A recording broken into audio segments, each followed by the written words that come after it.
கமிதி பகுதியிலிருந்து 219 கோஷ்டி 19 பேரா கொலை பண்ணிட்டு உள்ள வந்திருந்தாங்க.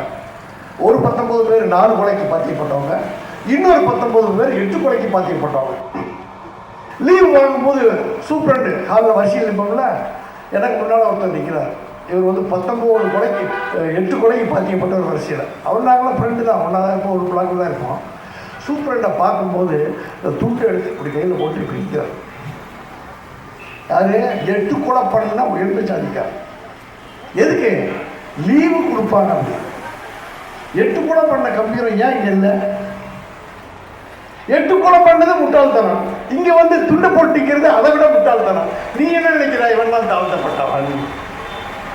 எல்லா உயர்ந்த ஜாதியும் நாங்கள் வந்து உயர்ந்த ஜாதி, நாங்கள் ஆழ்ந்த பரம்பரை பேண்ட பரம்பரை பேசுற எல்லா பேரும் அப்படிதான் புத்தி வச்சிருக்காங்க. பிழைப்புக்காக ஒரு காரியத்துக்காக கையேந்தி நிற்கிறது, கெட்டிக்காத்தனம் பண்ணும்போது நடிக்கிறது, ஒரு அப்புறம் ஒரு கூட எவ்வளோ இருந்தானா நீ தாழ்த்தப்பட்டவன்னு சொல்லி விசாரிக்கிறது. சூழ்நிலையில் நடந்த ஒரு சம்பவங்க. ஒரு சதுரில் உட்காந்துருங்க, ஒரு பையனை ஒருத்தன் வந்து விசாரிக்கிறான். அந்த விசாரணை போக்கில் தாழ்த்தப்பட்டவன்னு தெரிஞ்சுக்கிறான். அப்புறம் அவனை வந்து தண்ணி உட்காரான்றான், ஏதோ சண்டை போட அடிக்கிறான். இது பிரச்சனை ஆயிடுச்சு. அந்த பையன் போய் கம்ப்ளைண்ட் கொடுக்குறான். இது பிரச்சனை ஆகி எங்ககிட்ட வருது. இந்த கம்ப்ளைண்ட்ல மாட்டி விசாரிச்சு கண்டுபிடிச்சாங்க உயர்ந்த ஜாதிக்காரன். அவன் எங்களுக்கு தெரிஞ்சிடான். அவனை சொல்லுங்க, தெரியாம பண்ணிட்டேன், இனிமேல் அவன் நம்ம பண்ணணும். இந்த எண்ணம் உள்ளவன் ஏண்டா விசாரிக்கிறது? அப்போ மனசு பூவா ஆண்டவன், ஆண்ட பரம்பரை, நான் இல்லாத பெரிய ஜாதி என்று நெஞ்சை நிறுத்துவது, சிக்கல் வரும்போதெல்லாம் படித்து போவது. இதுதான் நிலைமை என்றால் நீ என்னைக்கு இதை தாண்டி யோசிக்க போற? தமிழ்நாட்டில் அச்சு ராஜா, அர்ஜுன் சம்பத், இவர் 2 பேரும் மனுஷனையா? அர்ஜுன் சம்பத் மதிமதினி அடிக்க போறான் மேடையில், அவருக்கு வந்து திருப்பி அடிச்ச பாடு கிடையாது. அச்சு ராஜா மதுரையில் வந்து சிக்கந்தர் பாதுஷா அந்த தற்காவை இடிப்பாடு பேசிட்டு போயிட்டான். அவன் இருக்கான். எப்படி இந்த 2 பேரும் இருக்காங்க? அரசியல் ரீதியாக ஆங்காங்கே அதிகாரிகளை நீதிபதி கைக்குள்ளே போட்டுக்கொண்டு அவன் பாதுகாப்பாக இருக்கிறான். பொதுமக்கள் எல்லாம் வேடிக்கை பார்க்கலாம். ஒரு ஜாதி கலவரம் இருந்து எத்தனை பேர், ஒரு மதக்கலவரம் இருந்து எத்தனை பேர் சாகிறது? புத்தி, சிந்தனை, செயல்பாடு எல்லாம் கெட்டு நாசமா போயிடாதான்? ஒன்றும் இல்லை, பாபர் மசூதி இடிச்சுத்தானே அவன் ஆட்சியே வந்தான். நாடு முழுக்க எப்படி நாசமா போச்சு? அப்போ ஜாதி கலவரம் என்பது திட்டமிட்டு தூண்டப்படுகிறது. ஜாதி ஒழிஞ்சுக்கிட்டே வருமா? பஸ் ஸ்டாண்டில் ஜாதி பார்க்க முடியுமா? ரயிலில் ஜாதி பார்க்க முடியுமா? கிராமப்புறத்தில் விவசாயத்துக்கு நடவெல்லாம் முடிஞ்சு போச்சு. தாழ்த்தப்பட்ட மக்களுக்கு பெருசாக வேலை கிடையாது. அவங்க டவுனில் போய் ஏதோ கூலி வேலை செஞ்சுட்டு வந்துட்டு இருக்கான். ஜாதி ஒழிந்து கொண்டு வருகின்ற போது ஒழிக்க முயற்சி பண்ணணும். ஆனால் அதை உற்பத்தி பண்ண முயற்சி பண்ணலாம். எப்படி?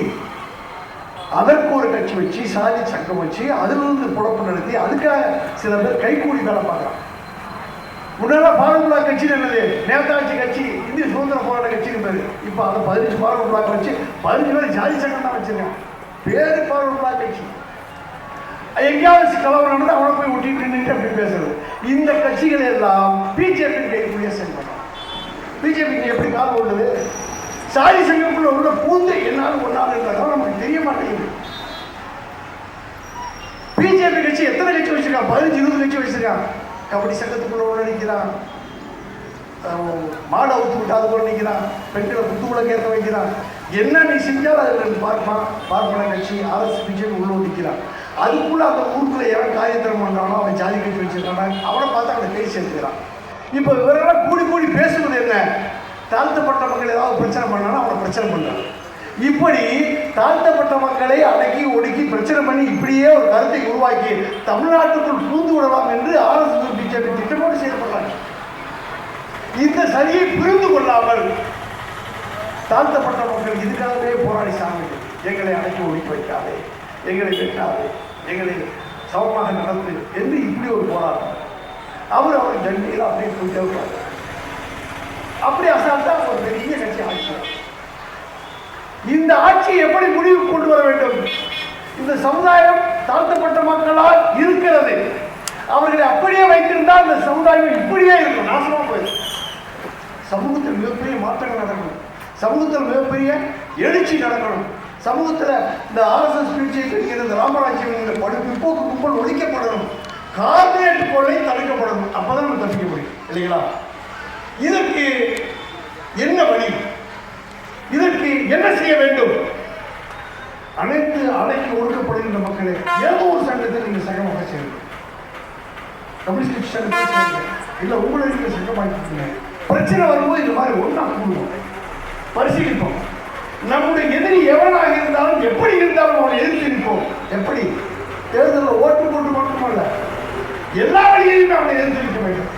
அடிக்கிறானா திருப்பி அடி, எதனா சொல்றாரு, திருப்பி அடி திருப்பி அடி திருப்பி அடி திருப்பி அடிக்கிறது. பேசாம மைக் போட்டு பேசுறது, உண்மையிலே திருப்பி அடிக்க வேண்டும்.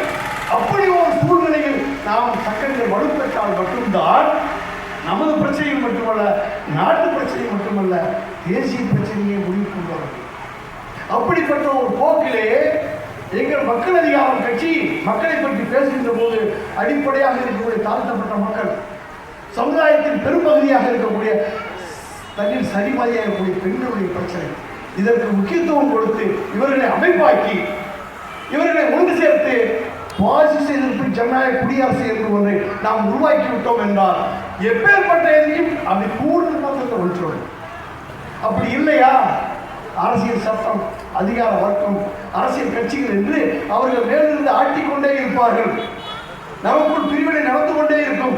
நம்மளை வேறு திசையில் ரோசப்படுத்திக் கொண்டிருக்கிறார்கள், நம்மளை வேறு திசையில் திசை திருப்பிக் கொண்டிருக்கிறார்கள். எந்த திசை திருப்பங்களுக்கும் நாம் ஆட்படாமல் நமக்கு ஏற்படும் பிரச்சனைகளுக்கு நமக்குள் இருக்கும் சங்கங்கள் ஒற்றுமையாக இருந்து ஐக்கியமாக இருந்து போராடுவது, மக்களை சார்ந்து மக்களை திரட்டி போராடுவது, இந்த இரண்டையும் நாம் சாத்தியமாக்கிவிட்டால் ஜாதி ஒழிப்பு நிச்சயம், ஆர்எஸ்எஸ் பிஜேபி ஒழிப்பு நிச்சயம். ஆர்எஸ்எஸ் பிஜேபி எதற்கு தடை இருக்கிறோமோ அப்படின்னு அதை நோக்கி நாம் பயணமாக வேண்டும். தவிர அவர்களுக்கும் ஜனநாயக உரிமை இருக்கிறது, தேர்தலில் நிற்கட்டும், ஜெயிச்சிருந்து வரட்டும் என்கின்ற அந்த போக்கை நாம் கடைபிடித்தோமானால் தொடர்ந்து செய்து கொண்டே இருப்பார். ரொம்ப சிறுபான்மை போல் பார்க்கணும். வெள்ளக்கார காலத்திலிருந்து இங்கே வரைக்கும் நீதிபதி முகாம் போட்டோம்னா அவங்கதாங்க 100க்கு 70-80% நீதிபதிகள் பார்க்கணும்னு சொல்றேன். எப்படிங்க படிச்சுட்டு வந்து அப்படி இருக்காங்க? இல்லை, அவன் அட்ஜஸ்ட் பண்ணிக்கிறான், ஜாதி கூட அப்படி முடிச்சு எடுக்கிறான்.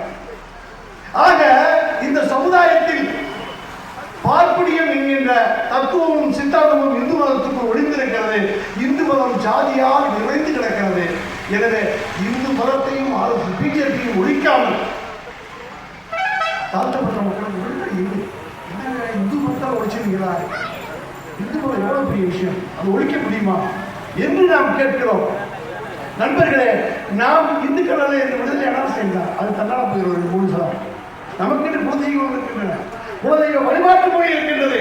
நாம் குலதெய்வ வழிபாட்டாளர்களாக ஒன்று சேருவோம், ஆர்எஸ்எஸ் பிஜேபி நிர்மூலமாக்குவோம், நமது விடுதலையை நாமே சாதிப்போம், மக்கள் ஜனநாயக குடியரசுக்காக அணிதிருவோம் என்று கூறி முடிக்கிறேன். நன்றி, வணக்கம்.